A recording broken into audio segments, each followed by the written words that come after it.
It kind of makes a caricature out of everything and out of everyone. I really feel bad for Antonio and the way that Antonio was portrayed, because they portrayed him to be a womanizer and this and that, and he's really not. But the show has an agenda. The show has ratings that they want to get, and they have their method for how they think they need to go about getting ratings. And unfortunately, it is not such a great method for those of us that are on the show.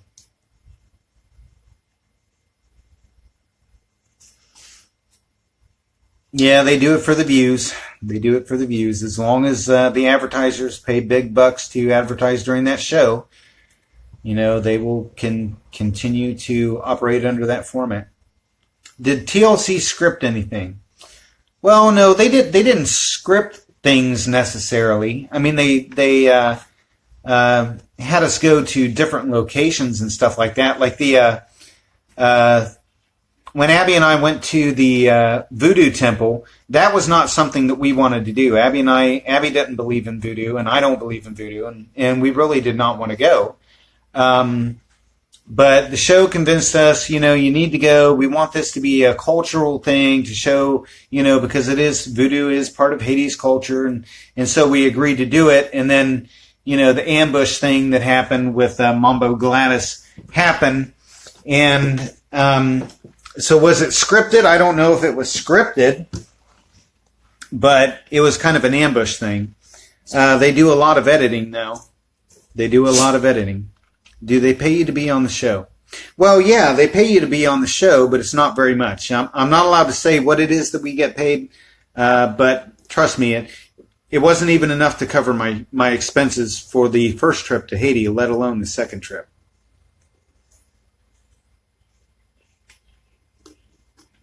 Abby and I went on the show because we thought it would be good publicity for the store that we were wanting to open, the Creed Boutique, the clothing store that Abby wanted to open. But, we didn't stay together, so that clothing store isn't going to happen. Do you watch 90 Day Fiancé Happily Ever After? No, I've actually, other than the season of, before the 90 days that we were on, I've never seen any of the 90 Day series. So, I know Anfisa and Jorge. I know who they are. But I really don't know anybody on the show. I know Anfisa because Abby was friends with Anfisa. So, for better or for worse, they were friends. Do they show real things that happen between the couples, or do they edit most of it to make us love the show? Well, I mean, they show things that do happen, but they do edit it a lot. So the context of what is happening, the reactions that we have to different things, don't fit. They just look sometimes crazy. People's reactions to events look crazy, and it's because they're not the reaction that occurred with that particular instance, or they occurred at some point later when something else was said. And so it makes, like when Jesse, it looked like Jesse flipped out at Darcy in the filming of the tell-all. Well, I was there, and they made Jesse look like a crazy person, but I was there and saw what happened, and there was a reason why Jesse was acting the way he was acting. So, you've got to take what you see on television with a grain of salt, because they want drama. They want you to tune in because of the drama, which is what people want to see. So if they film you at a restaurant, do they cover your bill? If it is something that they say, we want you to go eat at this restaurant at this time, then yeah, they cover the bill. But if, it's just us eating out and they're filming, then no, they don't cover it.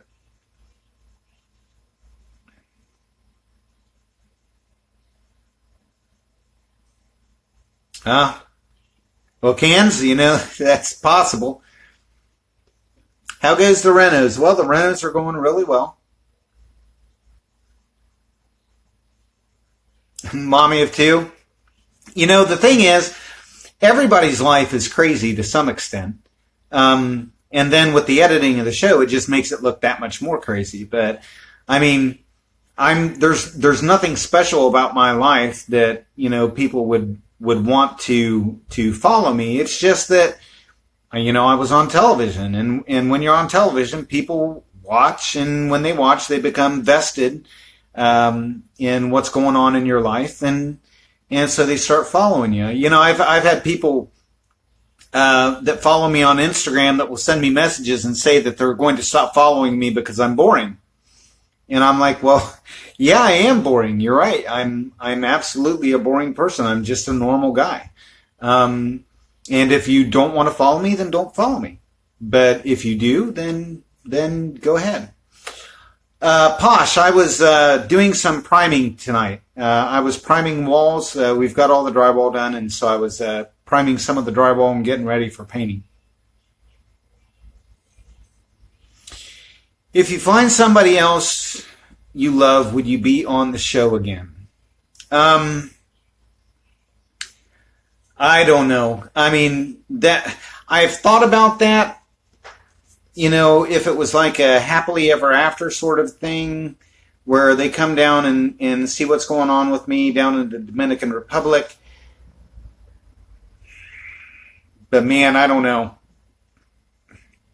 I don't know if I would want to put the woman that I love in the future through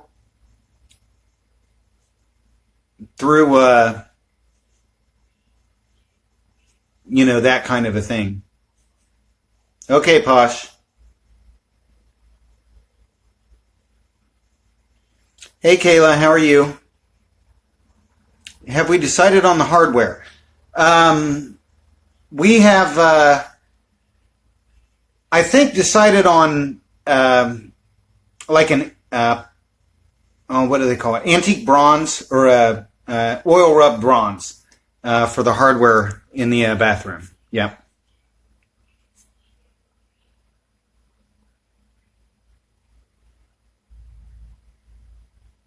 Well, I think people follow me at first because they think that I'm going to dish the dirt on Abby, and I'm not interested in doing that. Even though Abby and I aren't together anymore, I still do care about her. I want good things to happen for her. I want her to have a nice life. She's got a new boyfriend.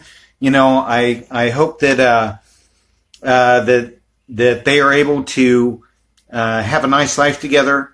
I hope that she gets her education. She's going to college now in Santo Domingo, I think, or in Santiago. I hope that works out well for her. So, I'm not going to do something to try to defame Abby. Our breakup at first didn't go as well as it could have. And, but, I'm past it. She's past it.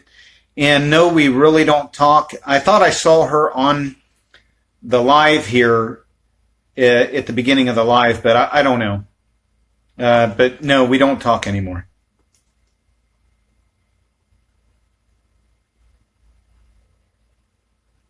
Well, thank you, Mommy of Two. I'm glad you like it.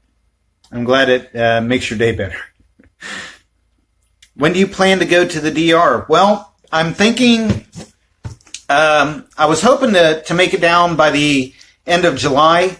And I'm still kind of on pace for that. But it all really depends on when the city of Springfield decides to pull the trigger in buying my house. But I'm thinking, end of July, beginning of August, in that time.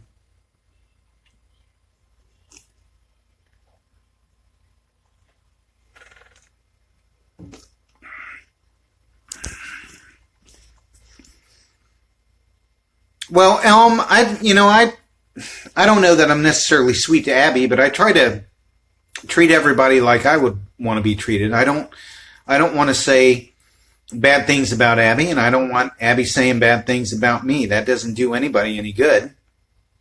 And whether she and I are together or not, I obviously did have feelings for her, and just because you break up with somebody doesn't mean you stop it. You know that you don't have feelings for them. The feelings have changed. I'm not in love with her. I do love her. I love her as a person. I want good things to happen for her, but I'm not in love with her anymore. So, I still care about her. I still want good things to happen. I still love her family. I still talk to her brother Dave on a regular basis. And, there's no reason that just because we're broke up that we can't be civil, in our public discourse with each or about each other. How much are you selling the house for? Well, my house in Springfield, the city is wanting to buy up my neighborhood, and actually, they want to tear it down and build new houses there. Because if you saw my neighborhood, although it's not a horrible neighborhood, it's a kind of a rough neighborhood. But the city is wanting to buy up the neighborhood and tear it down, and right now they're in talks with the guy that owns the 3 vacant lots right next to me. There's at the corner of the street. There's at the corner of North Street and Schaefer Street, and I live on Schaefer, or my house is on Schaefer. There's a used car lot, and the guy that owns that car lot owns the 3 lots right behind the car lot that are right beside my house. And the city is talking to him, trying to get him to sell his lots, but he wants a lot of money for them. But from what I understand, the city and he are close to coming to a deal, and as soon as they get their deal done, then they want to buy my house. So I'm kind of stuck in limbo right now with my place, waiting on them. I'm hoping to, get around maybe $50,000 out of it. That would give me a little bit of a profit, and I'd be happy with it. I'd get my money back and a nice little profit. So, all right, Mommy of 2, have a great day. Thanks for stopping in. Well, I've been in the Springfield area most of my life. I grew up in London, Ohio, and Columbus, Ohio, Marysville, Ohio, in that area. I went to Urbana University for my undergrad degrees. And I went to American Intercontinental University to get my master's, but for my undergrad degrees, I went to Urbana University, which is about 15 minutes north of Springfield. So, mid 500. Okay, I'm not sure what you mean by mid 500, but hey there in Alberta, Canada, how are you doing? So, well, everybody, I'm going to get off here and head back to the house and grab some dinner. I just wanted to show you all the updates that we have gotten done on the house so far. Things are moving quite along, and they're starting to move along quickly. So, yeah, Aziz the Great, I have no idea. So, y'all have a great night. God bless, and hopefully I'll see you here again